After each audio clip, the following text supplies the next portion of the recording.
Framework 2. Each of our lives is the result of a multidimensional creative venture. Our self in physical time works very closely with our self in non-time to pull it all off. Since our physical self is hampered by the assumptions of time and space and has a limited scope of conscious knowledge at its fingertips, the main work of creatively building a life and all the events and material objects that entails is done from what Seth calls Framework 2.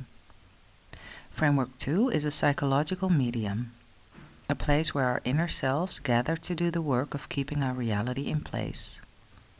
Beware of the word gather. Don't take it literally to mean our inner selves come from all over the universe to one spot designated by all that is as the workplace. There are no levels, divisions, hierarchies, or realms in the universal structure. Everything happens in consciousness through telepathic communication.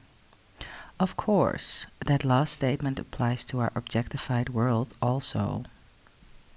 There really is no physical world set apart from consciousness. It's created within a different psychological medium, and there it continually resides.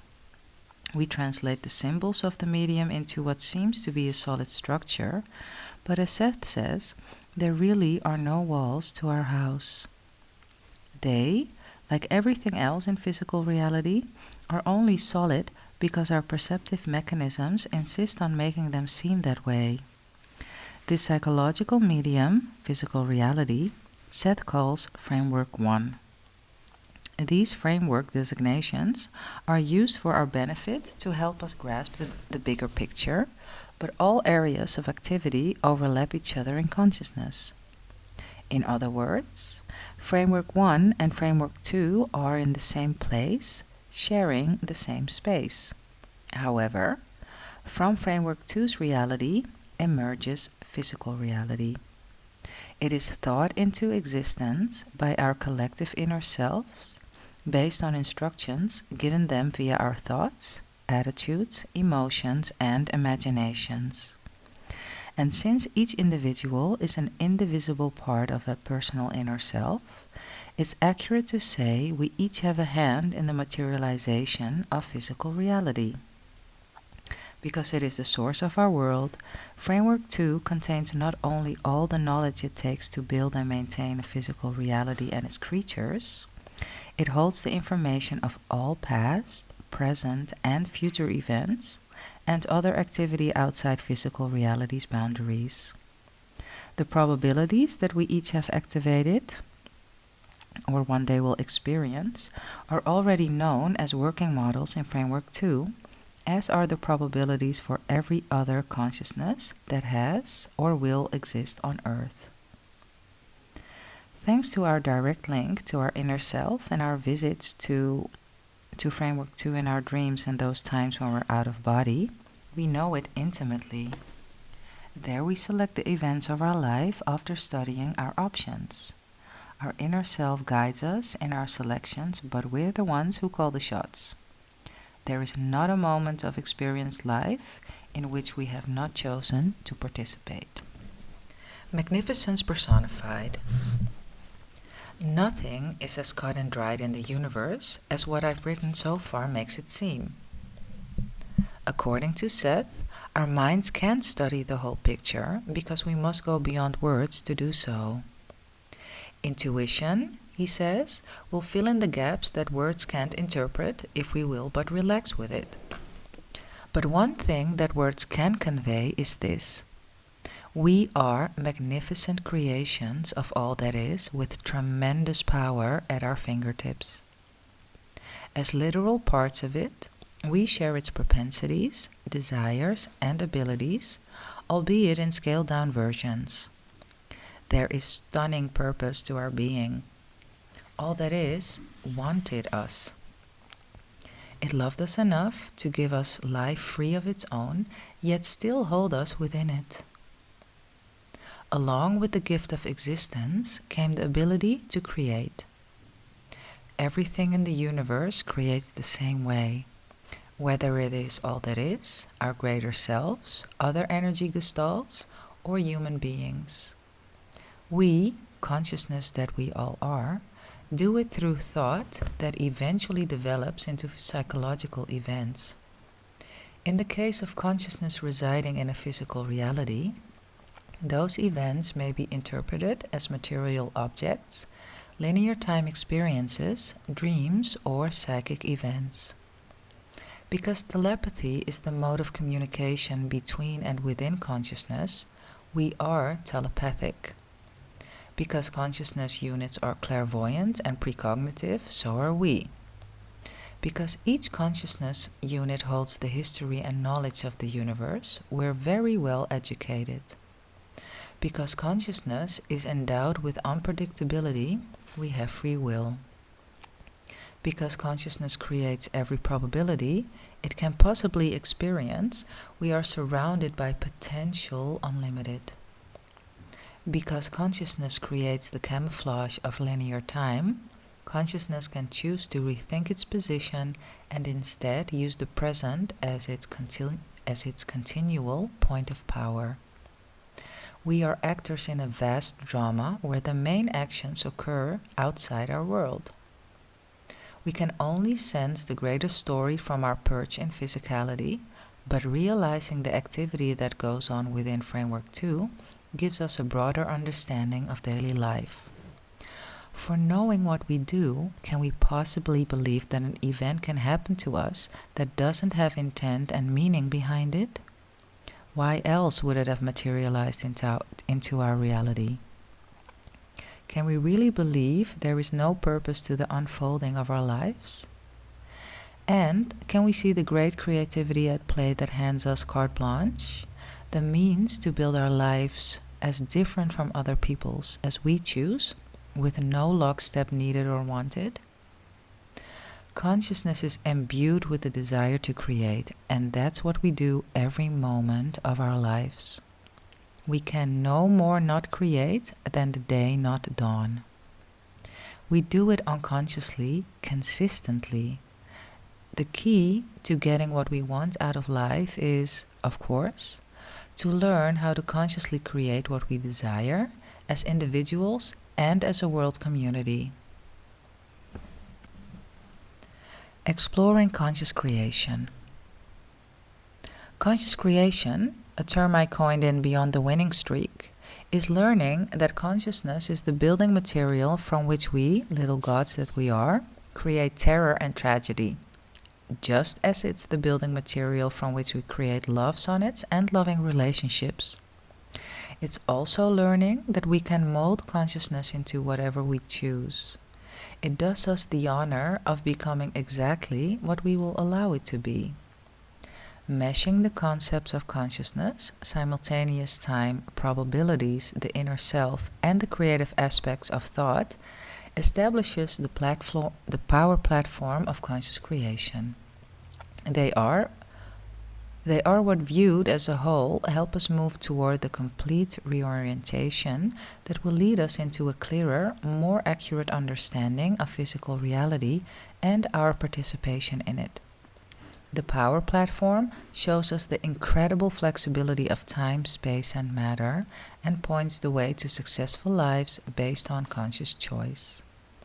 It eventually leads to that critical 180-degree evolution in our thinking, thankfully.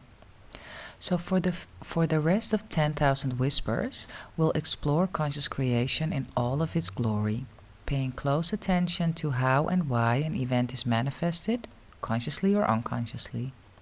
We'll start with discussion of key subjects laced with stories that have extraordinary implications, and then flow into a series of visualizations and techniques meant to help you use your power of thought and the power of the moment to consciously paint a living picture of your life, scene by scene.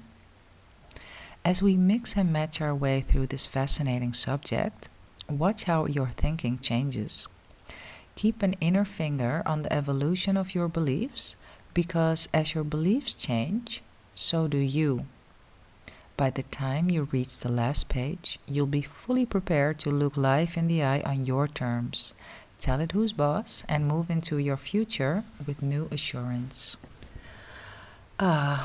The beauty of it all. Chapter 2.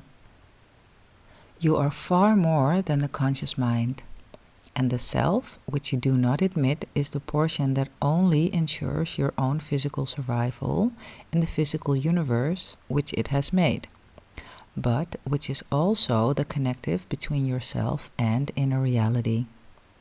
It is only through the recognition of the inner self that the race of man will ever use its potential. Seth, Dreams and Projection of Consciousness, Chapter 8. Calling home. According to Seth, each of us is a multi-dimensional personality, alive in numerous contexts, both in and out of linear time. Physical reality isn't our only immediate place of residence. We reside in non-time also.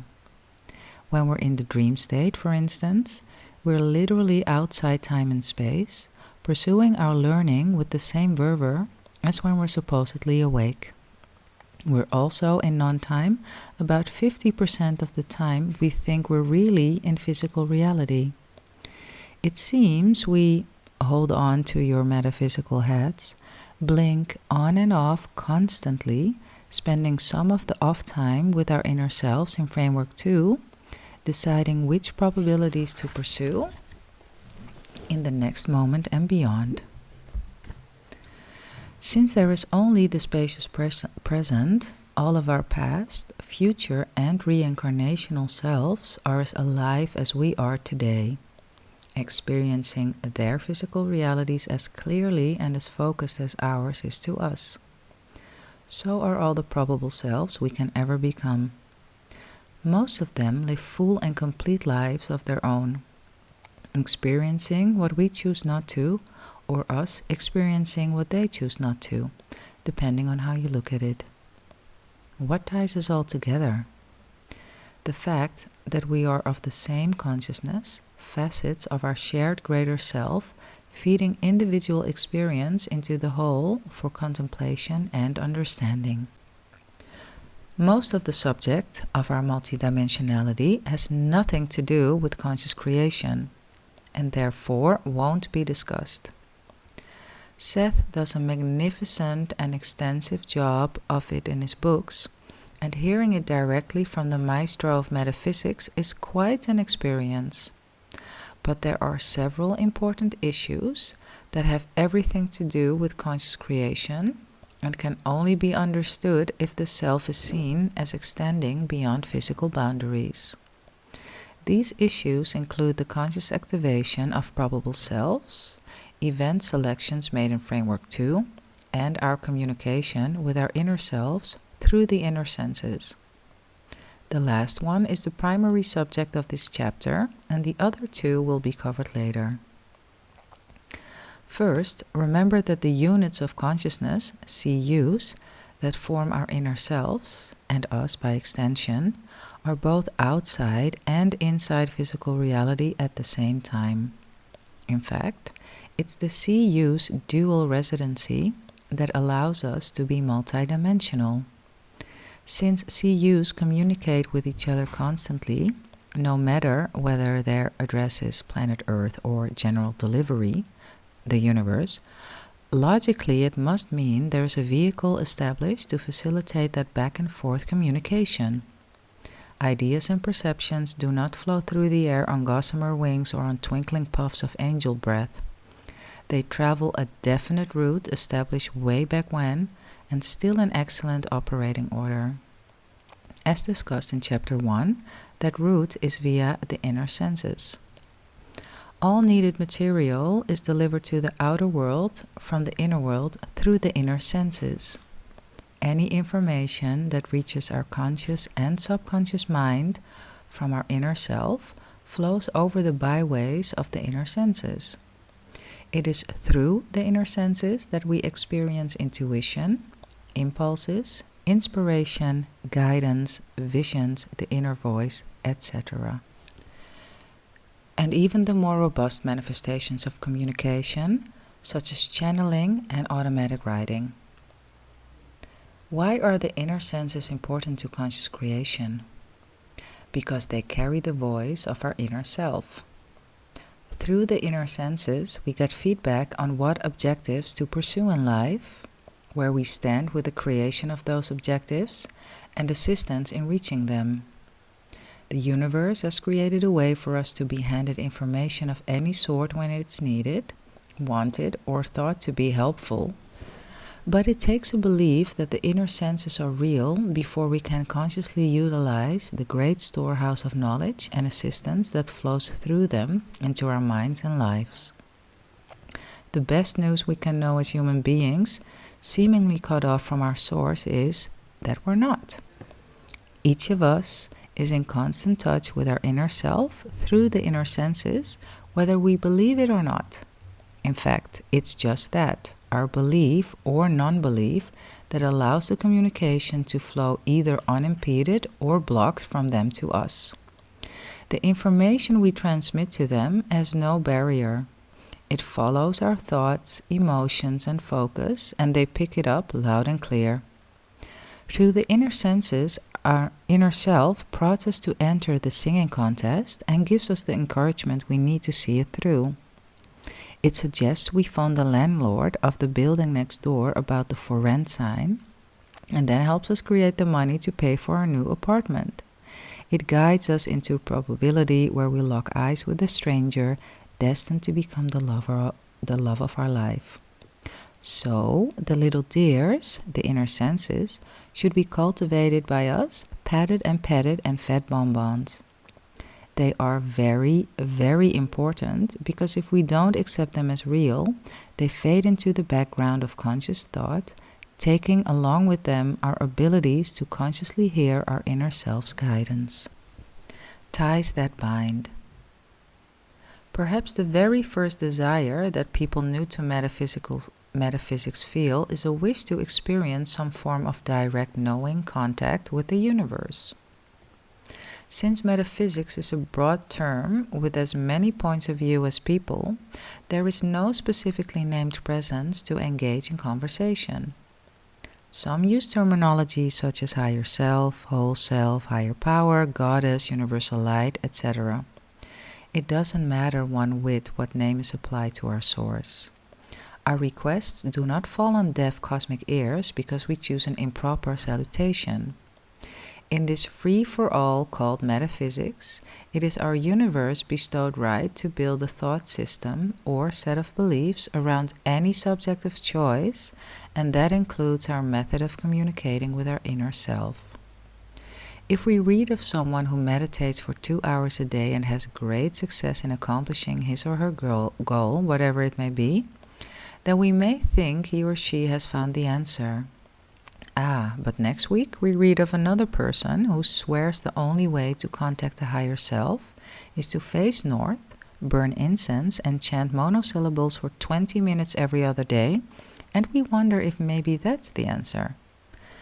As it turns out, the answer is as individual as the individual, and it changes as he or she changes. Today's method is tomorrow's discard. Like everything else in physical reality, what we believe will work does. Communication between an individual and his or her inner self is the most natural thing in the universe, happening on a moment-by-moment basis, and one commonly held belief that has no validity whatsoever is that we must be in an altered state of consciousness to hear the conversation. The ways and means used by the inner self to get our attention are significant, and most of the time we're nowhere near a prayer bell when the event occurs. But it's still fun and rewarding to make contact through conscious efforts. After all, if we have an inner self, and if it's a thinking, experiencing energy gestalt, then what's to stop us from consciously communicating with it? Nothing but our belief in the impossibility of it all. When I first read of Jane Roberts and Robert Butt's discussion with Seth and the Ouija board, I thought, yeah, sure. They talk through a moving pointer to this supposed greater portion of themselves residing outside space-time. Yeah, sure. Cynicism had always been my ace in the hole. the one position of substance that kept me solid and rational. It also kept me from communicating directly with my inner self for years, even though I meditated almost every day and asked for such interaction. It simply didn't seem possible. Not that I doubted Jane and Rob once I came to trust their integrity. It was just that they were different, or special, or attuned, or advanced, or something I wasn't. Off we go into the wild yonder. But Stan and I brewed broader plans for ourselves in Framework 2. And God knows why, but we finally let an event enter the physical world that radically changed our lives. It was the fall of 1991, and we were at our home on an island in the Columbia River in Washington. Our main house in those days was in Eugene, Oregon, but we'd visit the island as often as possible. One day, before heading north to Washington, I came across an old Ouija board in our storage area that must have belonged to my children years previously. The weather had been thunderous in the Northwest for a day or two, and it crossed my mind that it might be fun to spend a rainy evening in front of the wood stove with a hot toddy and the Ouija board, listening to the soothing sound of the river. An evening's entertainment, I thought. An understatement, I came to think. As soon as Stan and I placed our fingers on the planchette, it started whizzing around the board, spelling words so fast we could barely keep up. I was amazed and delighted. Stan yawned. No plans were made to continue the conversation beyond the evening. It still felt like a game. But there we were, back at the board a week later, me with a list of questions, the Ouija board answers to each, and Stan still yawning. Eventually, we came to know we were dealing with our combined inner selves, and we arbitrarily, or so we thought, started calling them the committee. Now, years later, Stan and I can see what an intriguing phenomenon we've exposed ourselves to. First, Stan's interaction with the committee actually started in 1984, while I was with Apple and he was a regional vice president for Wang Labs. I had just started reading the Seth material, and he was assiduously ignoring my efforts to have him do the same. Several times, Stan mentioned that he was picking up on something from some committee or something that was telling him stuff about me. Things such as someday I'd be teaching the same material I was now reading. I almost choked in disbelief and frustration. Not only was I unsure of my own stand with metaphysics, I damn well wasn't going to impact my career with such nonconformity. And furthermore, he could stop playing games because I wasn't buying it. Oh, sure, he was hearing voices. And so he did indeed stop. After a few times of tolerating my rolling eyes, he said he'd not tell me anything else they said. He didn't, and they went away. We both forgot the incident until long after we decided to call the energy behind the planchette the committee. Now we talk to them maybe once a week, I with anticipation, Stan with resignation. For all his foot dragging, it's become apparent that he's the main conduit for the energy that gets funneled onto the board. Stan can sit down with anyone at the Ouija board, which he won't do often and seldom without cajoling, and the planchette takes off. I tried with others, and we get a good response to yes and no questions, but not much else.